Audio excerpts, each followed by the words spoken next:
पढ़ाने का भी एक तरीका होता है, समझ में आता है। सीधा बेलपत्र और उल्टा बेलपत्र समझ लेना, बहुत अच्छे से समझिएगा। शिव जी के सम्मुख में शंकर भगवान के शिवलिंग पर जब बेलपत्र चढ़ता है तो बेलपत्र का जो सीधा भाग होता है वो शिव जी के शिवलिंग पर होना चाहिए, उल्टा भाग ऊपर होना चाहिए। बहुत ध्यान से समझना हो। जब नंदीश्वर को बेलपत्र चढ़ाते हो, नंदी जो बाहर होता है उसको बेलपत्र चढ़ाते हो, तो नंदी को दो जगह बेलपत्र चढ़ती है, आपको ध्यान में होगा। पहली बेलपत्र नंदी को जब चढ़ती है तो नंदी के सामने चढ़ती है, तो उसका बेलपत्री का जो डंडी का मुख है वो नंदी की ओर होता है और बेलपत्री की पत्ती का मुख शंकर जी की ओर होता है। समझ में आ रहा है सबको? डंडी का मुख, जैसे नंदी ऐसे बैठा है तो डंडी का मुख नंदी की ओर होगा, पत्ती का मुख शिव के, और ये सीधी की सीधी नंदी के सामने नीचे रखा जाता है, नंदी के सामने। और एक बेलपत्र जब नंदी के ऊपर चढ़ती है तो डंडी का मुख शिव जी के ऊपर होता है और इस पत्ती का मुख नंदी के सिर पर नंदी की ओर होता है। ये दोनों में बहुत अंतर है महाराज।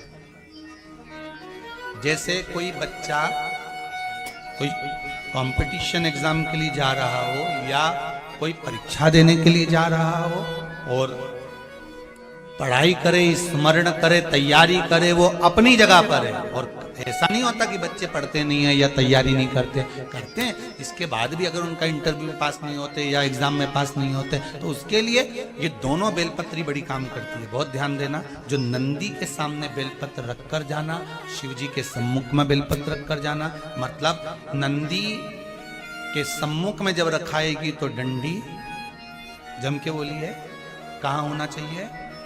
नंदी की ओर।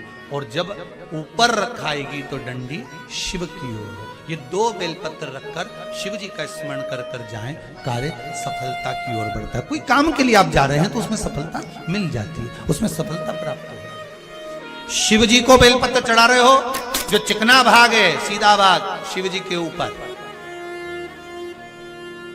शंकर भगवान को। थाली में अगर शिवलिंग का निर्माण कर रहे हो, पार्थिव शिवलिंग का निर्माण कर रहे हो, तो थाली में जब बेलपत्र रखोगे तो सीधी रखोगे, फिर उसके ऊपर शिवलिंग का निर्माण करोगे। अगर आप निर्माण करते हैं पार्थिव शिवलिंग का और बनाते हैं